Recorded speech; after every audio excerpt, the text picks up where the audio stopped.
Heaven and earth, come and preside over these deliberations so that those that make the decisions may be guided by your wisdom. Roll call, please. Mr. Wilkes-Barre? Here. Mrs. McClegg? Here. Mr. Merritt? Here. Mr. Brooks? Here. Mr. Barrett? Here. Also in attendance is Mayor George Brown, Controller Tony Thomas, Assistant City Attorney Maureen Collins, Administrator Sheldon McCormick, Assistant City Clerk Tracy Smith, Administrative Assistant Lisa Sanfilippo. Good evening, welcome to tonight's regular session of council. Please turn off all cell phones. Following are examples of important council rules. They are not intended to be a complete list. Please adhere as closely as possible to the 5-minute speaker presentation time limit. No persons are allowed to address the council from beyond the rail, except the speaker at the dais who has the floor. The chairperson shall preserve order and decorum and prevent attacks on personalities. The chairperson shall determine all points of order. No person except city officers or their representatives shall be permitted within the rail during any meeting without the express permission of council. Council kindly asks the public, please vacate the building within 10 minutes after the meeting adjourns. And finally, when members of the administration are speaking, please use the microphone. Thank you, Kathy. Is there anyone here this evening that would like to speak on pending legislation? Anything on the agenda you want to speak on, Sam?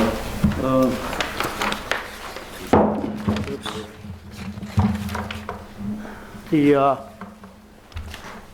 resolutions were deleted. The ordinance would be, They're all deleted except for the appointments. just the ordinances. What's that? The ordinances pertaining to the pension. Were removed. So it's just the appointing. No, there's 3. Appointments and resolutions. There are 3 other resolutions that have not been deleted. I thought they were going to be deleted. Well, just on the question of the appointments that I brought up, the point that I brought up last time, I don't know how many of the people are present to, the people who are being considered for appointments are here, but just to reiterate what I said last time, I think it would be appropriate for them to show up and to indicate what their credentials are. I understand that sometimes credentials, I guess, have to be tossed aside because you can't get enough people to fill these spots on these commissions and committees. But nevertheless, it would be advisable, at least for some of these committees, or commissions or committees that seem to be significant, to have the proper, to have qualified and qualified people who could serve and contribute to the integrity of the commission. That's all I have.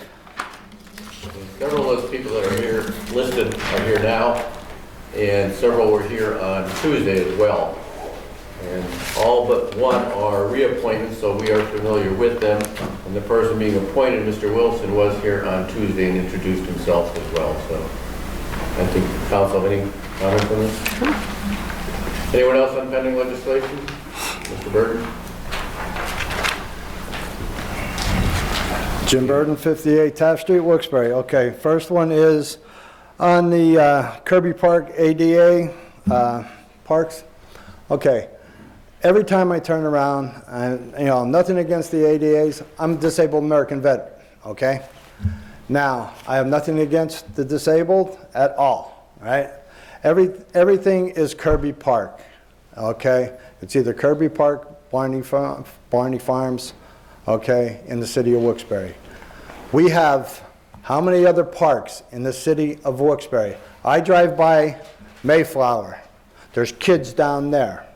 I drive by Casey Park. There's kids up there, down there, right? Them parks need to be fixed also. And I don't want to hear, yeah, they do get fixed. They do get fixed. They look the same way year after year after year. Them playgrounds need to be kept up. They need to be fixed. They need to be treated the same way as Barney Farms and Kirby Park. How many people from Wilkes-Barre, from the city of Wilkes-Barre, go over to Kirby Park? Every time you hear, when they talk to people, over at Kirby Park. They're from Swoyersville, they're from Luzerne, they're from Kingston. They're not from the city of Wilkes-Barre. If that's the case, give it back to Kingston. Stop fixing that up, start fixing up the city of Wilkes-Barre's parks. Okay, I said enough on that. Okay, the fire station over at Hollenbach. That's another pet peeve that gets me. How long has that place been built? And now they got to replace the floor? Come on. That's getting ridiculous.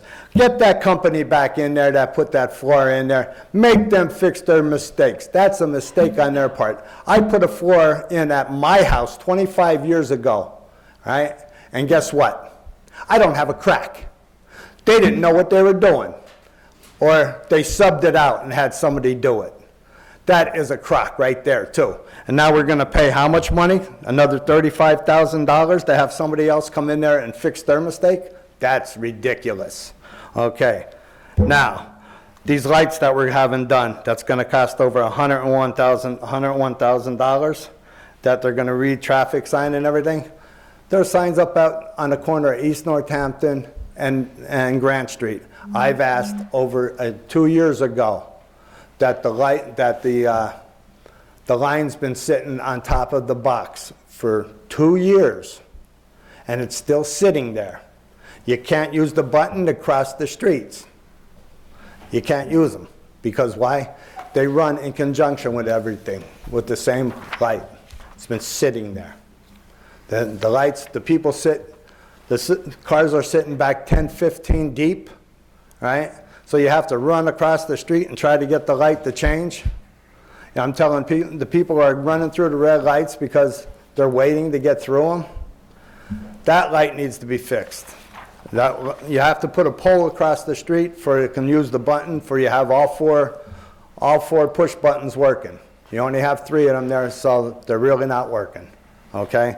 So that has to be fixed along with the rest of the city, like you were saying at the meeting on Tuesday night where you were joking about that. About takes you 7 minutes to get from the house. If the lights are all green, if they're all red, it takes you over 7 minutes to get to the house. It takes you 50-some seconds if they're all green. Right? See? I listened to it. Okay? Well, it's the same thing coming up East Northampton. When you got cars that are flying up there over 60, 70 miles an hour up over the top of the hill, and you got these kids that are trying to cross the street. Because why? Then the lights, aren't in conjunction with each other, and people are coming up, they're flying. You got people coming down Grand Street, flying, and you got that little dip. Well, guess what? They hit that dip, they're across East Northampton Street, they're airborne about 3 feet, and they're hitting on the other side by the hairdresser. And one of these days, one of them kids are going to get killed because the lights aren't fixed. And because they're trying to push the buttons, then the kids get tired of it and they run across the street, they don't want to listen. Okay, that's all I got really to say. So, you gotta start, thinking about things and getting things corrected, okay? There's my 5 minutes. Right on time.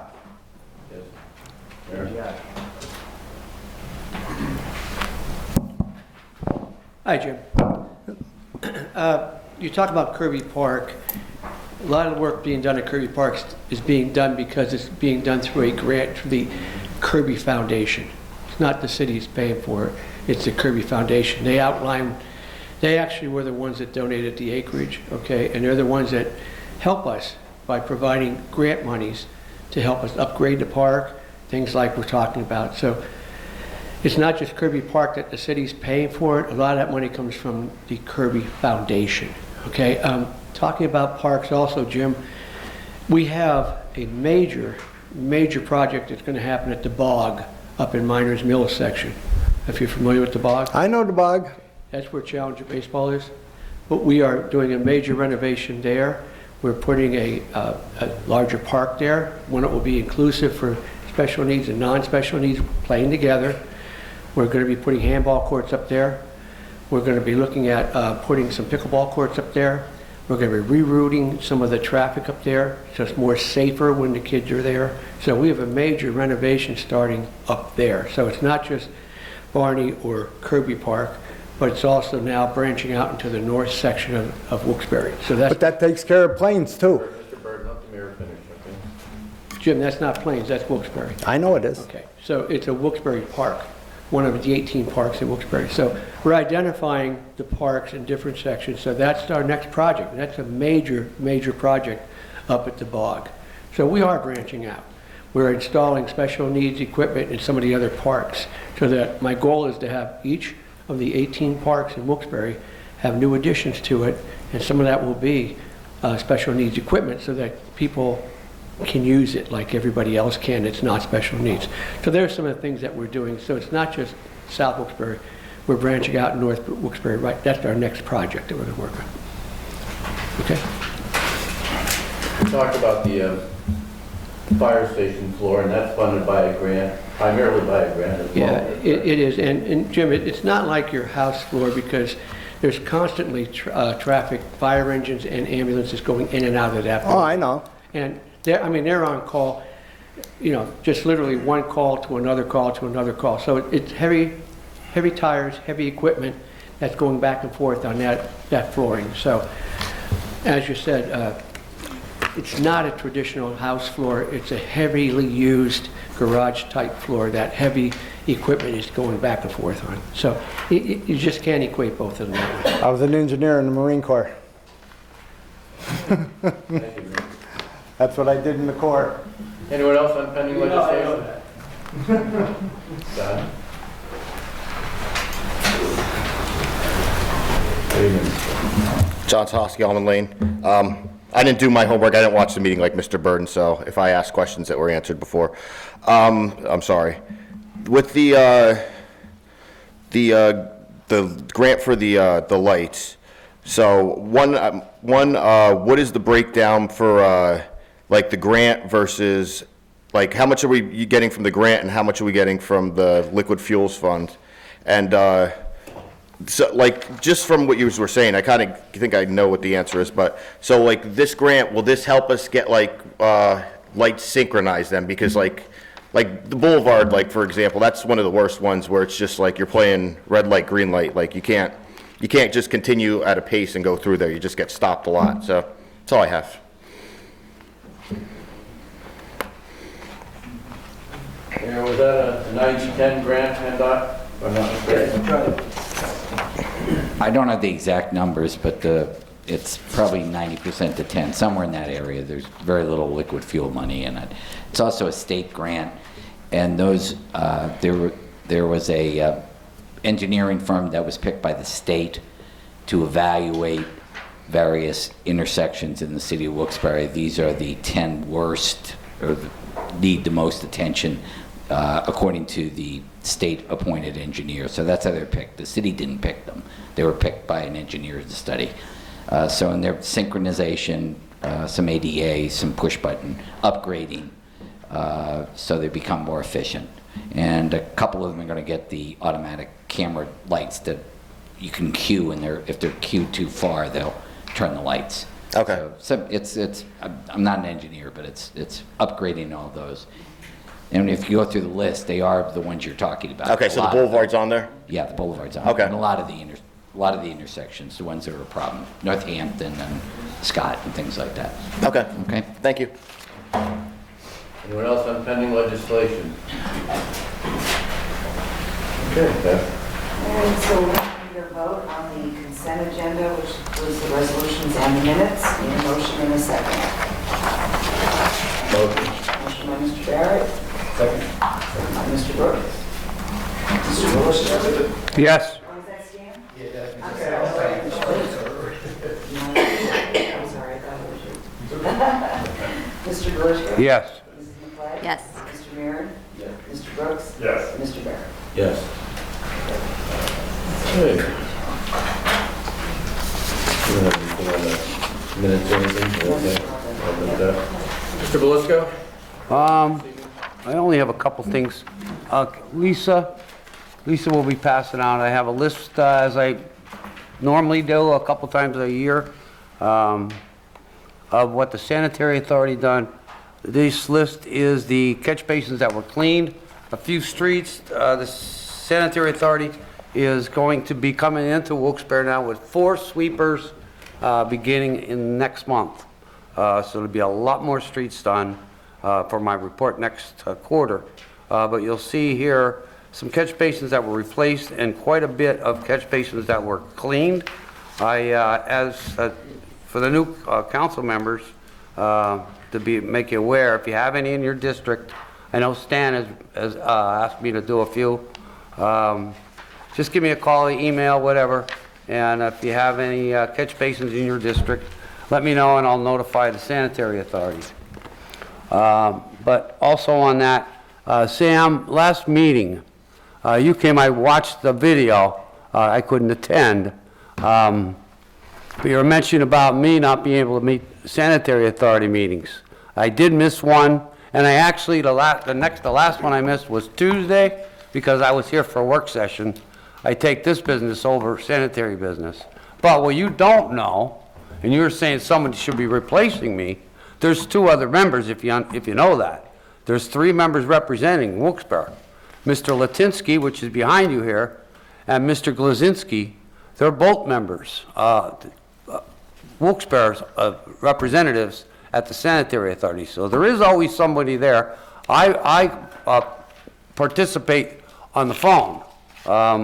So I'm not there physically, and I wasn't there physically. I actually participated from a recliner at my son's house. But there is other members.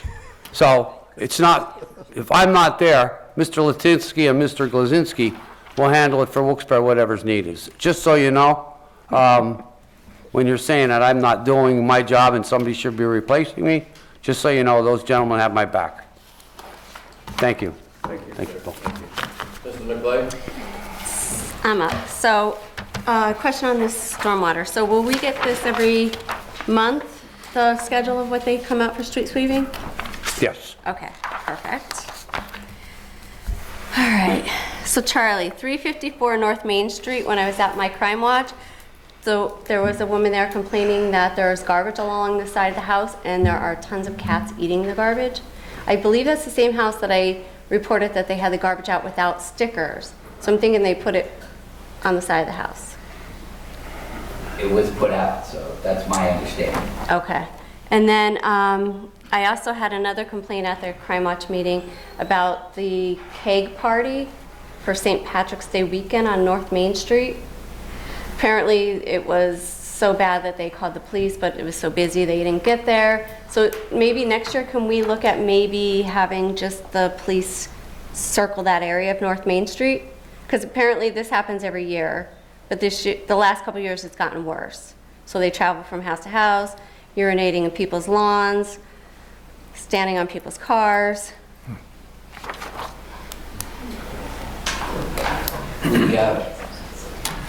That was taken up at one of the senior Okay. staff meetings on Tuesday, I think it was, and the chief's well aware of it. There were 4 calls up in that area. There was 1 call that they were too busy, they didn't have sufficient, and one of the suggestions by the chief was that he's going to increase patrols during that type of night and running back and forth. They will be happy to hear that. Then I was just looking to, did you find out if they got fined on the graffiti for Philly subs? They were sent out, I thought I gave you an update, but they were sent out and NTOs were sent out and they're waiting for the return and then they'll be cited. All right, great. You might as well just stay there. I'm sorry? You could just stay there, right? Oh. So, I don't want to make you keep going. Okay. So, 772 to 786 North Penn Ave, across from Dookies. Garbage out there all the time. There's fish tank out there. It's been out there for a while with now garbage in the fish tank. It just seems like that same section all the time is a garbage area. Just mark it. 772? 772 to 786. Sure. And then my last thing, did you get an update? Back in January, I had asked if we can get like a report from departments on maybe a quarterly basis. like how many parking tickets are given out, the police, how many calls they make, just like a, I'm sure that you get them, but just maybe we can get them on a quarterly basis just to see the number wise. Is that something that we can do? I don't know if that's something you guys get, but just from all the department heads. Like maybe the police, the fire, parking, code enforcement even. Okay. And I am good. I promise. Mr. Mayor? Yes, just want to thank Charlie. He helped me out this week for a couple things. He fixed a stop sign in the corner of Joseph Lane and Myrtle Lane. Thank you very much for that. And thanks for repairing those potholes on South Main Street. They were very bad. You can see the brick actually. Yeah, thanks for your rapid response for that. And I want to see what we can do about people parking on the corners. I mean, we have so many, I mean, signs are expensive. Maybe we could think about maybe getting them painted and with like a stencil, no parking, a little cheaper avenue to do that. You know, something to think about in the future. I mean, I know it's a problem everywhere, but I know in the Heights, I mean, there's a lot of small alleys out there, so, and you know, like DPW workers, it's hard for them to get around these corners. It's something we could look into. And that's all I have. Thank you. Mr. Brooks? Thank you. I also want to thank Charlie for his rapid response and helping with some issues today as well. Thank you for asking for the bids. It's a very eye-opening. welcome. It was a very eye-opening document. Right? I am amazed that there is a $47,000 difference between two of these bidders. And then two bidders are 9 cents apart. So, I mean, you guys have a lot to look at when you obviously choose these things, but it's very helpful to see exactly who all these bidders were and what the prices came in on. So, thank you for asking and thank you for delivering. That's all, Mr. Chairman. Mr. Thomas? Not this evening, Mr. Mayor. And I only have one. I ran into a meeting. I'm going to look for a little advice here because it never happened before. You're going to know this person. I know it. I sent them your way. I talked to him today. We have a resident who lives on Harriet Street. That's in the Parsons section of Wilkes-Barre. And there's a Harriet Street in Plains Township. Both share the same 5-digit zip code. Right. The resident here in Wilkes-Barre came home and they had found that his water was shut off because the water company was supposed to go and shut the water off at the place of complaint. And it's kind of funny in a way, and he corrected it, but mail goes back and forth, and he's concerned, and I am concerned as well, if there's ever an emergency, and the emergency equipment from 911 goes to the wrong house, whether it's in Plains or the one in Wilkes-Barre.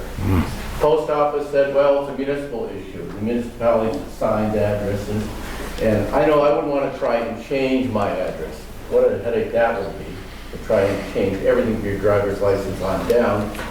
But I don't know if anybody else has ever run into that situation before or has any recommendations as to how to address that, because it could, I mean, you're getting pizza delivered to your house, okay, no big deal. But somebody's shutting your water off at 8 o'clock in the morning, or an ambulance gets alerted to the wrong property. I Googled the address, I went into Google Maps and I put the address in, and it gave me the place in Plains. Even though I put 32 Harriet Street, Wilkes-Barre, went in 705, and it told me it's 10 minutes to the one in Plains, and showed you how to get there. I don't know if there's something that we can do, or that somebody planning can do, or that, I mean, to have somebody have to change everybody's address because there's, I don't know which Harriet Street came first, one in Plains or the one in Wilkes-Barre, but they both share the same 5-digit zip code. I don't know if we've ever run into that before. But it's kind of a... Let's make Plains change it. Well, I thought that too. The house in Plains has to share the same address as this person, and I'm sure there's more than one. Yeah. Street there is actually a vacant rental property. So, I mean, it wouldn't be so hard for the new resident to change that address as it would be. Interesting. I'm sure there's probably more than one of the houses on Harriet Street, Plains, and Wilkes-Barre. I live on a street that has the same name of a street in Plains as well, except mine is a drive, and that's the street. So the post office kind of differentiates that way. And I know the zip codes are, what are they, 9 digits? Or 9 digits? And then, right, and then the 4, yeah. Not everybody puts that on mail, and I don't think 911 uses the full zip code like that as well. If you could think about it and get back, if you have any ideas at all, I don't know how to tell this person how we can help, or if we can even help. But I'm just afraid that someday it'll be more than just pizza being delivered. So Bill, they actually shut his water off? Yeah, they Oh, shut God. Five, or whatever the other one is. The water company came and shut his water off. You think there'd be a double check and balance there or something, you know? Yeah. He said it's been going on for a while, and it's, some of it's nuisance things, deliveries being sent to the wrong house, or his deliveries, his Amazon packages ending up in the porch up in Plains, Oh, boy. those types of things. So it's kind of a quirky thing. I don't know how we can handle it, Yeah. if we can even help. Could we change it to a drive? Yeah, that sounds like I might be mean, the it seems easiest. like it'd be the easiest, because then eventually they could just eventually change. Their address on everything they have from their driver's license on down. I mean, ultimately. You still have to change all that. Something like that. Yeah. Bird. On one end or the other Would that require a change to at the courthouse? We're out of line Yeah. changes, I guess. Be okay if they got my bills. As long as they paid them, Yeah.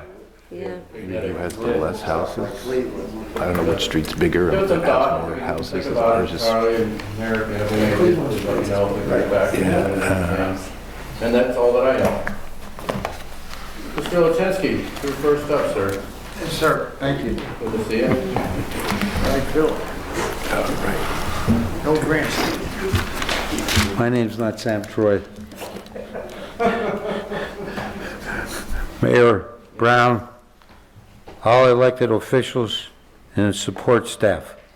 I'm here on behalf of Mr. Councilman Mike Belishko. And I have this article from the paper.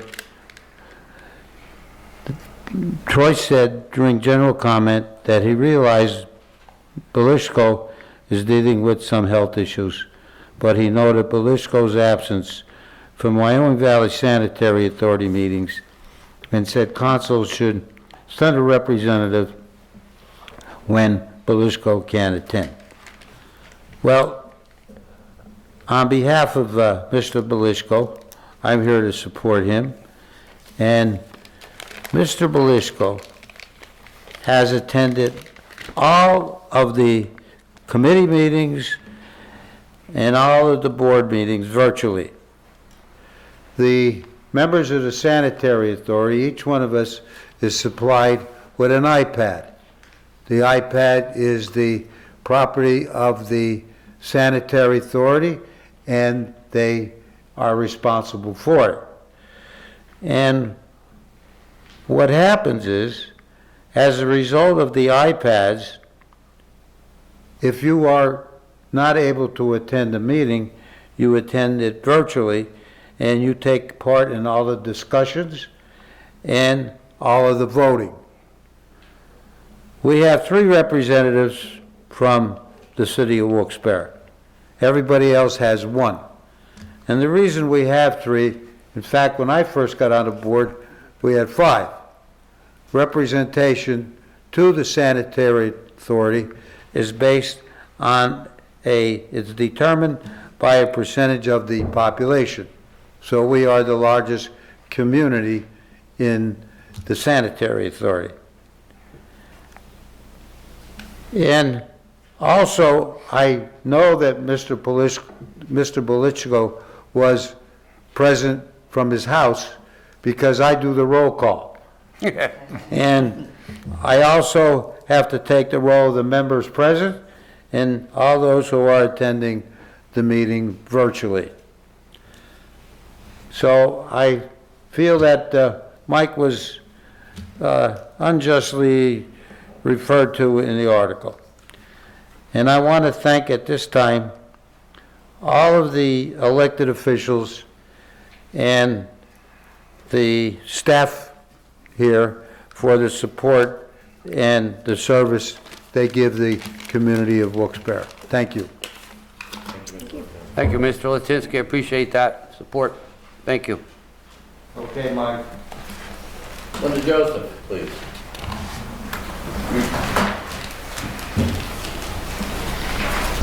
Linda Joseph, Wilkes-Barre. Just a couple of things. A while back, I had mentioned to Mayor Brown, and he probably may not even remember, but the intersection of Hazel and Blackman, we talked about us needing an arrow on that traffic light on Blackman on both sides of Hazel. And I was wondering at all in this traffic signal fixing that they're doing, is that at all included in that? Because, and is it even them?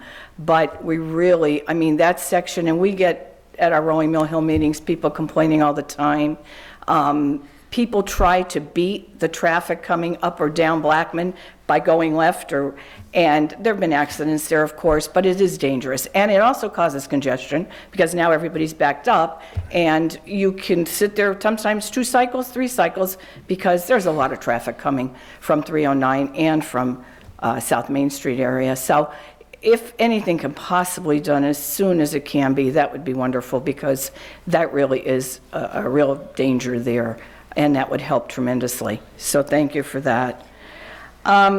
Just as an update, and I don't know if Councilman Brooks had mentioned this in any council meetings when I wasn't here, but last month's meeting of Rolling Mill Hill, thanks to Councilman Brooks inviting the Pennsylvania American Water to come and talk to us, they sent 5 representatives of different areas that they cover.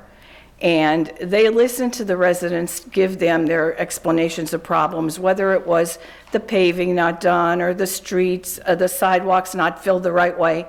They took down everyone's name, they took down everyone's address, and it was not even 2 days later that I think we both were getting phone calls from the residents saying they already came, they've already let us know what they're going to do. I think maybe, Tony, you got a list from them telling you? A whole email with a list saying, all done, done, done. Right, done. exactly. So it was great. And they also mentioned that they are in constant contact with the city as to when they're going to dig up a street and what streets. And of course, we see that in the papers and everything when we know. So that was a great positive experience with them.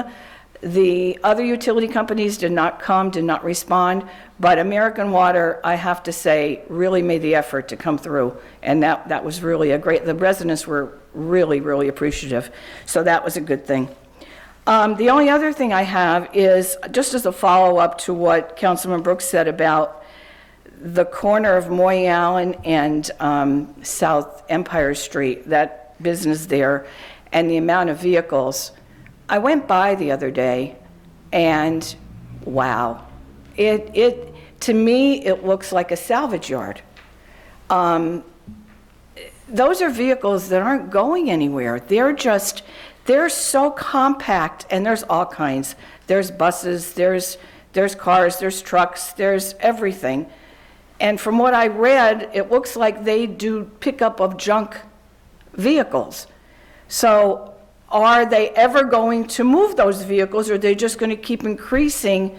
And I know that, like Charlie said, ugly isn't illegal, and we can't do anything as far as covering it with a higher fence or whatever, but you did mention about there's a limit on how many vehicles would be able to be in a place.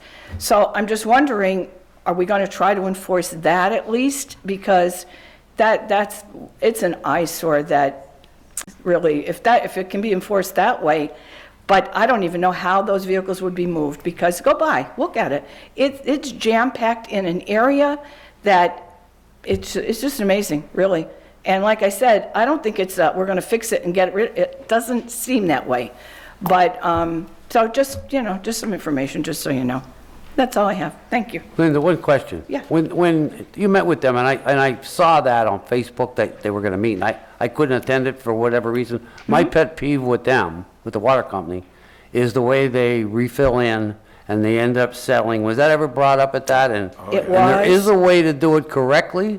Yep. That it won't happen, but they don't seem to do it that way. It was. What we learned was that it's not the water company directly that's doing that paving. It's they hire third-party people to come out and do it. And honestly, they seem to be kind of surprised that it wasn't being done the way it should be, in the instances at least that our people brought to them. Right. But they recognized it, and they know that that's what they're supposed to do. There were a lot of complaints about that, absolutely. I complained about a house across the street from me, and the next day I saw blacktop put, and it made it better. It may not be perfect, but it made it better. But yeah, that was definitely part of the conversation. That's 70% of our potholes, is those, it's 70% of our potholes. Yeah, no, that was definitely the complaints about the paving or whatever, and, I just hope they would address it, that's all. yeah, well, they seem to be more aware, so hopefully, yeah, they will, and thank you to Steve for covering it too, for the Times Leader, I mean, for the Citizens Voice, because a lot of people saw that there too, so, yeah. That's a good It was a thing. good thing, it was a It's a good thing. positive thing, yeah, thank you. Just in, Mr. Chairman, just in response, we'll take a look at it in zoning, but just to be clear, if I wasn't clear Tuesday night, there isn't a number of vehicle restriction in ordinance. I can't go by there. Generally, it's more of a health safety situation. So it's not clear like 10, if you have more than 10, you can't come off. But there is a level of inspection that we can do, but it's a zoning issue probably because the health and safety isn't a major issue, but we'll go back up and revisit it again and keep an eye on it, okay?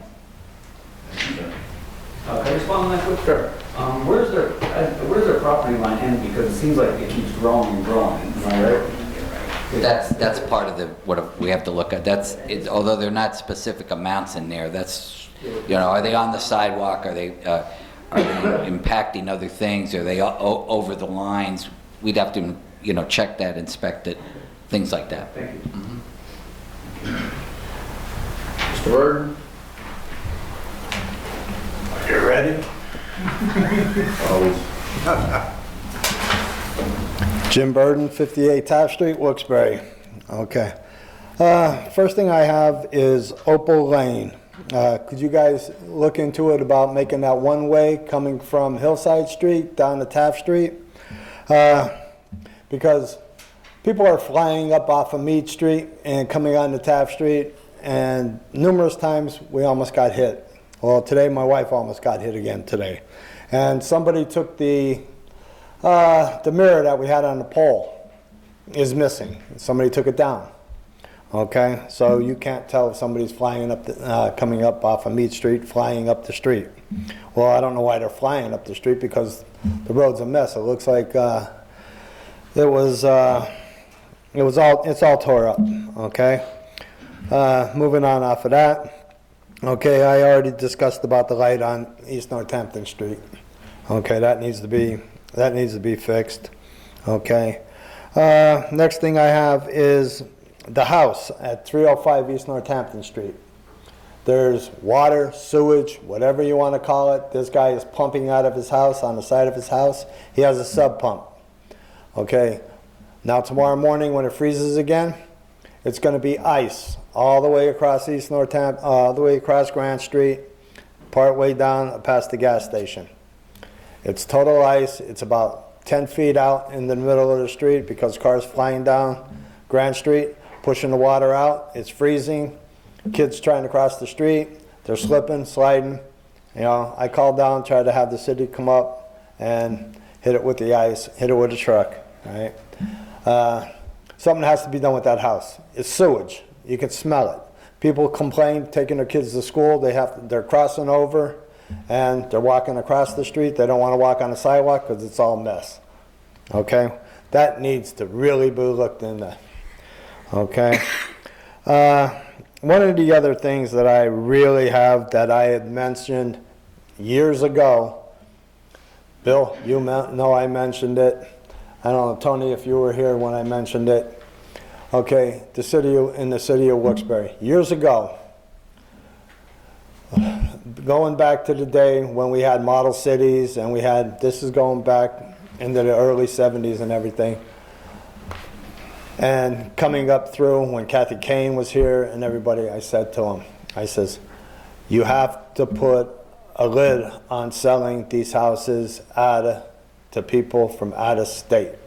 Start selling these houses to our kids that graduate high school in our cities. Because all we're getting is trouble. Every time you turn around, we're getting trouble. The rents are skyrocketing. Our kids cannot afford to pay $1,800 a month. I'm sorry. They can't. You got to do something about it. You're driving our kids out of the city. You want to do things for our kids in the city, you need to stop selling these properties to out-of-state kids, or to, not kids, out-of-state people. They're coming in here, they're buying up these properties. They're renting them out for $1,500 to $2,000 a month. Because they're getting all this high money from New York and Jersey and Philadelphia. They're coming in, they're here for a little while, bam, they're out of here. I know the reason, I know the people that are doing it. You know, you gotta stop, you gotta do something about it. You have to do it at the city level, and at the city level, you need to take it to the county level, whatever you gotta do. You have to put a ceiling on it, because, you know, I see it every day. I see it every day, and I said it years ago, and I'm saying it again. We need to keep our kids in the city. We need to keep them around us. Our kids are moving away. They're not staying here. You all know it. Mike, you know it. You know it. Everybody knows it. Bill, you know it. Your kids aren't staying around here. They're moving away. Because why? They can't afford all this high money, you know? I mean, you have to do something. If you want to see your kids without having to drive 800 miles or fly, you have to stop. You got to start thinking about it. You know, that's what you have to do. You have to start thinking about your family and start worrying about your family and stop all this high rent. That's all I have. Care to comment? Any comments? I'll comment on the Opal Lane, turning it into one-way. I do know you have to go to the traffic committee. There are certain guidelines on making a one-way, but if you go to Bill Harris, he will fill you in on what needs to be done to do that. Because we just recently made an alley over off of Blackman a one-way as well. Doesn't that have to be like petition and There's like like certain 8% guidelines, sign yeah. and agree to it? So he'll give it to you, yeah. I mean, it depends on the street too, so, but he'll help you with that. Well, when somebody makes the turn from Taft Street, comes flying off of Meade Street onto Taft and swings up Opal when somebody's coming down and they hit head on, well, then, then we need that mirror. I know what she's saying. And somebody took the mirror off of there. We had the mirror on there. It needs to be replaced. Okay. Mr. Chairman. I understand what you're saying about people buying homes and renting them out, but I believe that would be very difficult for a city to regulate as to who, if you wanted to sell your home, for us to come in and say, no, you can't sell it to somebody from wherever. Against the law. I don't know of any way that could possibly be done. I understand what you're saying, and I think it's something that is all over. Cities everywhere tackle and have issues with that very same problem. High rents, affordable housing is a significant problem across the country, and rents everywhere are high. Whether you're in Wilkes-Barre or whether you're in Arlington, Virginia, wherever you may be, rents are high, and I think they're all-time highs. But I think that the city would be very hard-pressed to find a way to regulate the selling of private homes to certain individuals, stipulating that they must be from here, they have to be somebody's child from here, that we would not be able to do that. That's something, and I understand what you're saying, and I'm not disagreeing with what you're saying, but I don't know of any way that we could, any city could regulate that type of.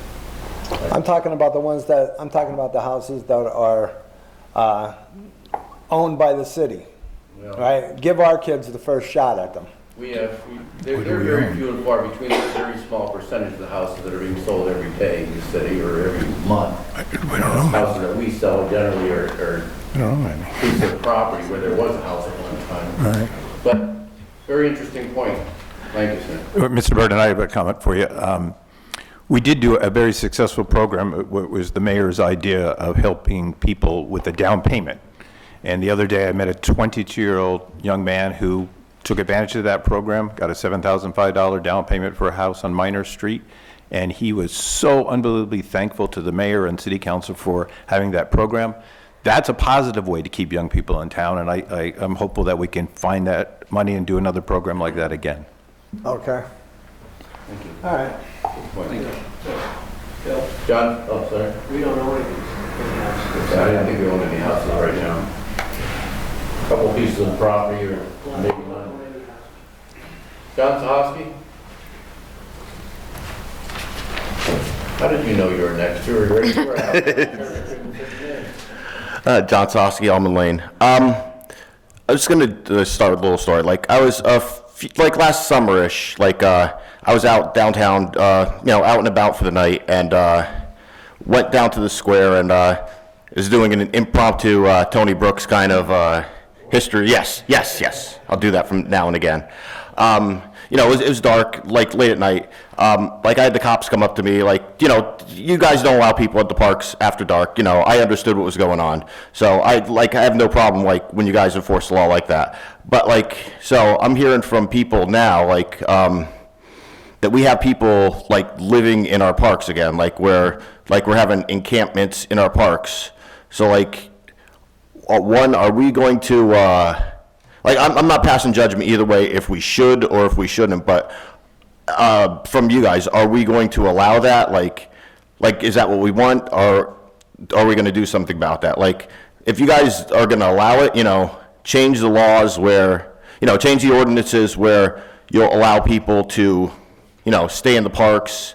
Because I'm hearing from people that, like, we have one of these kind of idiot nonprofits here that are, giving people, like, the homeless, like, sleeping bags and tents. And to the best of my knowledge, we have nowhere in the city where we allow anybody to camp. So, like, I don't understand what these groups are doing if they're giving out sleeping bags and tents to homeless people. They're basically encouraging the behavior of allowing people to camp in the city. So I think we should, make a decision. You guys should make a decision one way or another if we are going to change the ordinance to allow people to be in the parks after dark, because I know I wasn't allowed in the parks after dark. So I don't think, it should just be enforced on me and not enforced on other people.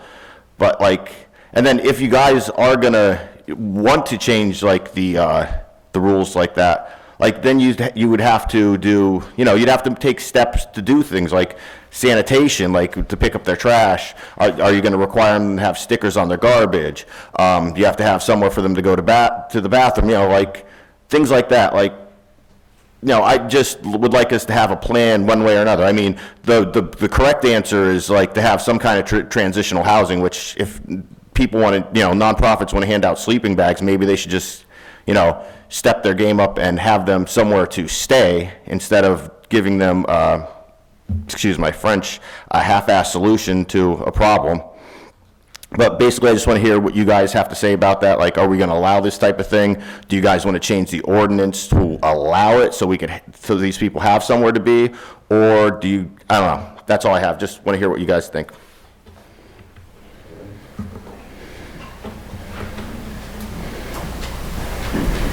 John, the city's been dealing with this for a while. All the cities have. The Supreme Court of the United States is having oral argument in April on the definitive case as to whether or not a municipality is allowed to ban homeless sheltering on public property. Right now, there's a divergence of opinions in federal appellate courts. But the general rule is that they've determined that people on public places sheltering there are not allowed to be banned from it. So the Supreme Court's decision should come down by late June, which is the end of their term, and that'll give clarification as to what a municipality can do and not do in relation to that problem. But presently, as a legal matter, the city has to hold until see what's going on with the Supreme Court, what their decision will be. Okay. Do we have any plans of giving any kind of, like, sanitation needs and restroom facilities or anything for them? Because if you're gonna if we have to allow it, we have to I don't want to get back and forth because it's a legal issue, but that's part of the legal issue, because the description, the more you do that way, you may create a right in remaining there. So everybody's been very hesitant. There are periodic times that we go in and clean it up when it's really, really, really bad, but providing municipal services is a legal issue as to whether or not we could do that and/or what that effect would be on the case. So until that case comes down to the Supreme Court, it's just sort of in this limbo for a while. Okay. Okay? All right, thank you. Greg Cromer?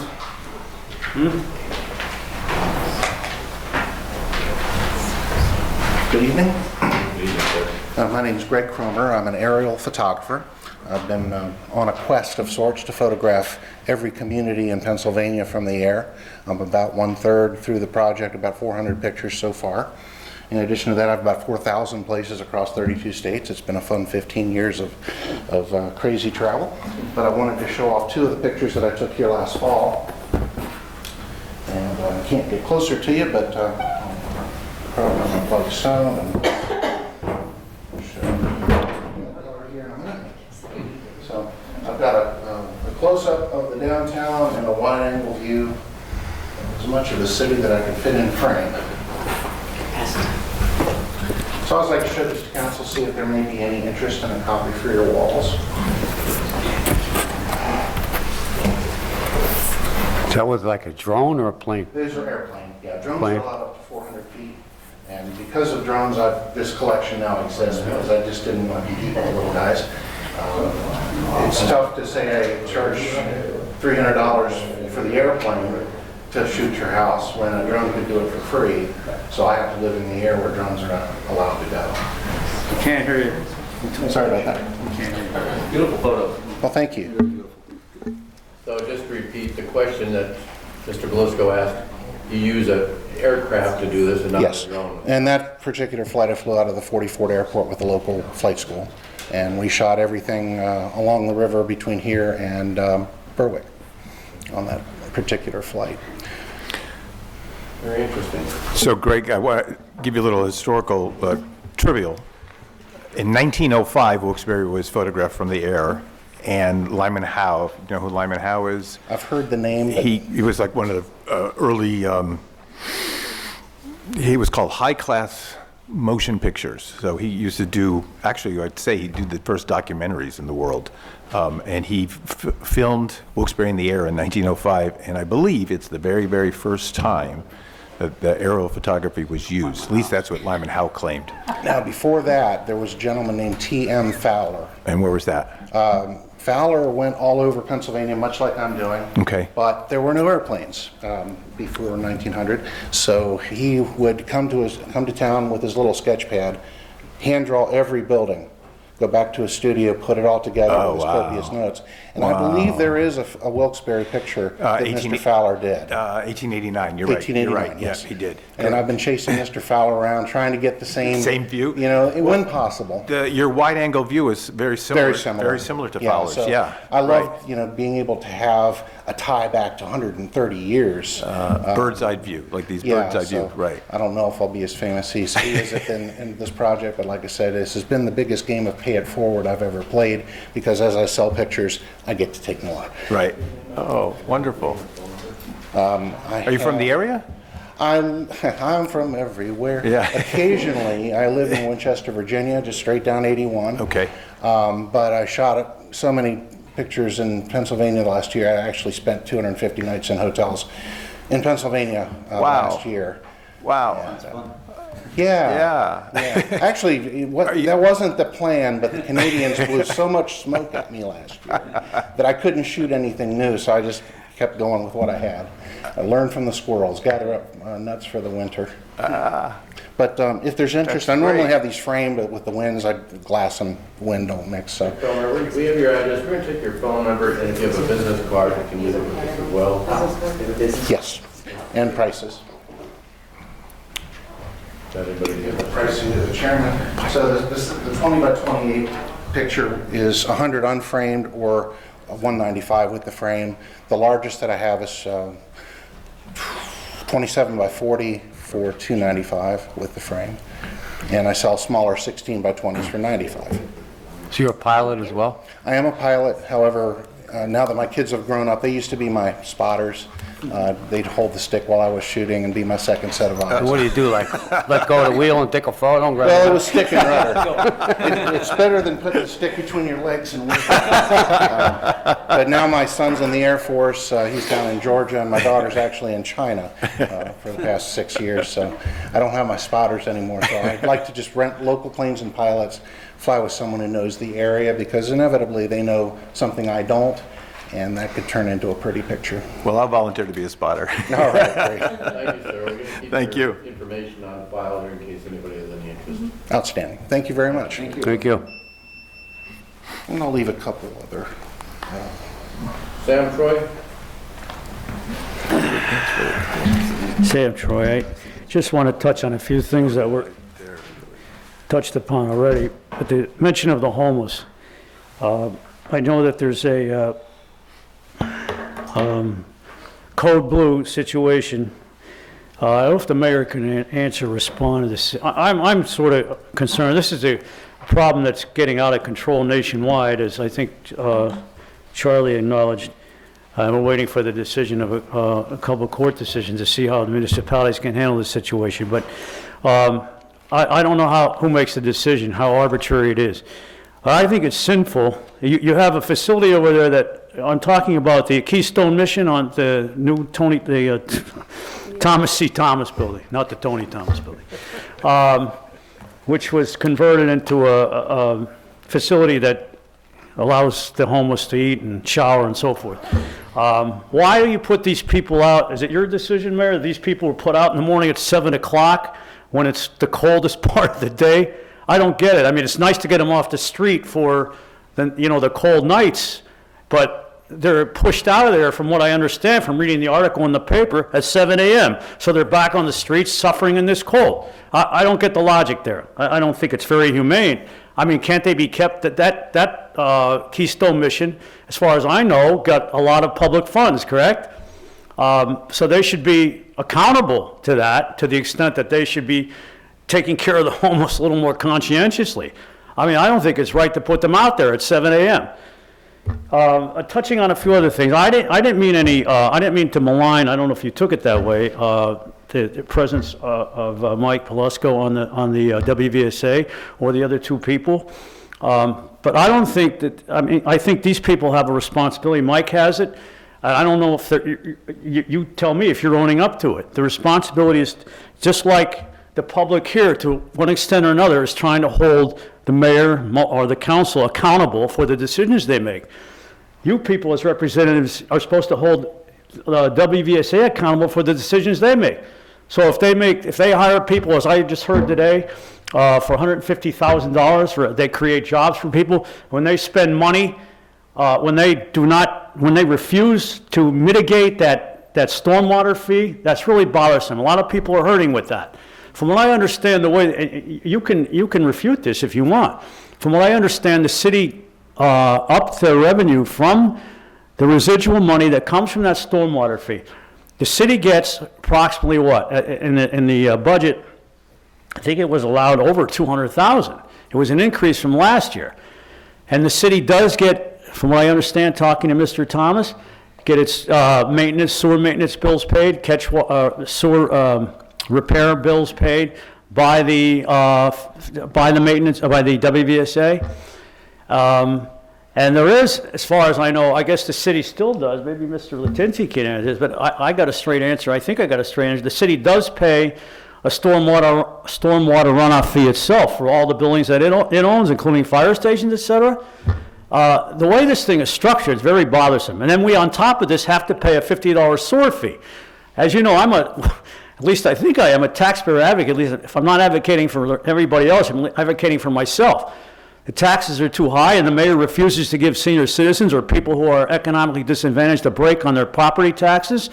And we have two fees, the sewer fee and the recycling fee, that I think the sewer fee is totally unnecessary based on the fact that I just told you, that the city gets a chunk of money back from the stormwater fee, from the WVSA, and gets its bills paid by the WVSA, the sewer maintenance bills. And I don't think that these people, not that you guys aren't competent, but There's not enough being done to hold these officials accountable to try to lessen this tax, this stormwater fee. It's becoming too much of a burden. I have a couple of things to touch on in the few seconds I have, but I wonder how the mayor has a comment, or anybody, maybe Mr. Barrett, on how that article in the paper indicated there's $18.3 million loss of real estate. The mayor claims it only translates into $22,000 worth of tax. I don't know if you grabbed that figure out of thin air, Mayor, or there was some justification for that. I think it amounts to a hell of a lot more than $22,000. I wonder how the city's going to compensate for that kind of a hole in the budget. $18.3 million loss of real estate to nonprofits in the city. I also want to also briefly say, a few seconds I have remaining, the mayor should try to make an effort to fill positions on the Historical Preservation Committee, Shade Tree Commission, and establish an environmental advisory committee to confront the city's problems and try to lessen its carbon footprint. Thank you.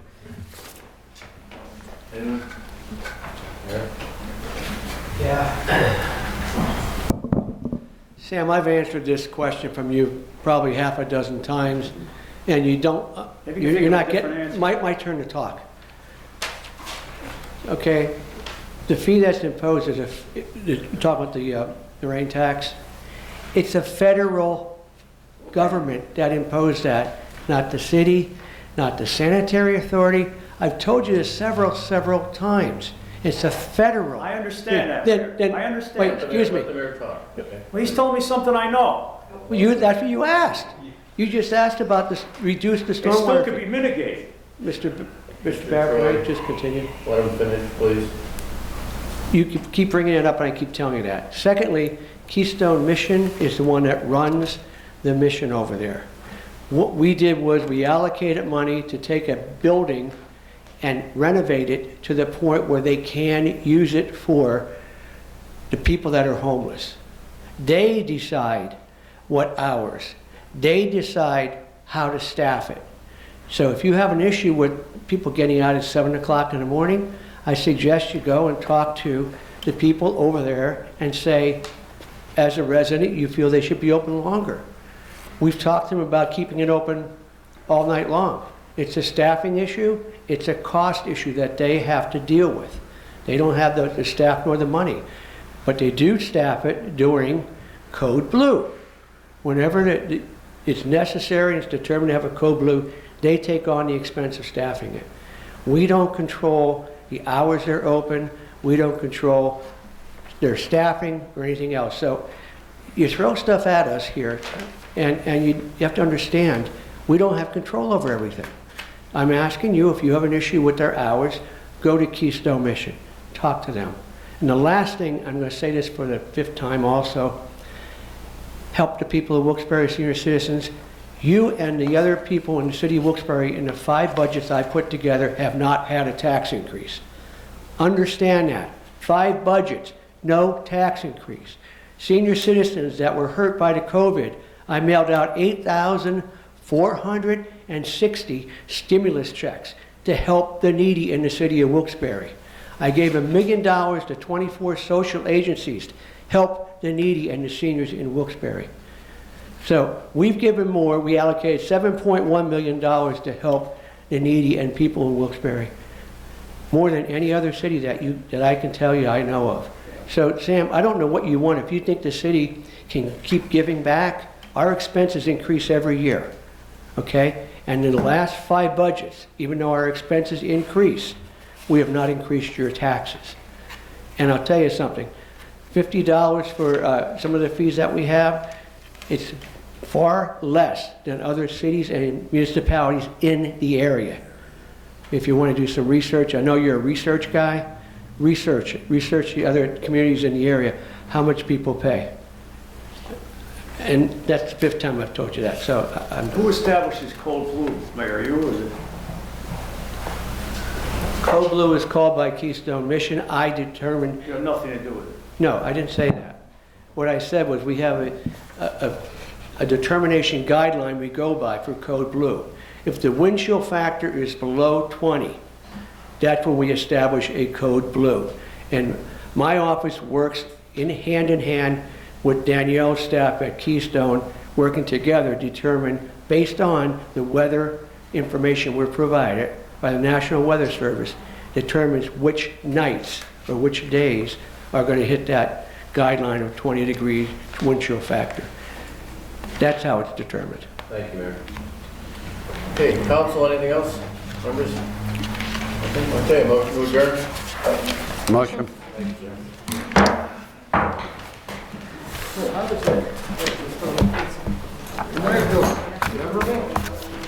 Did I teach you? All right, we didn't get tonight. What year?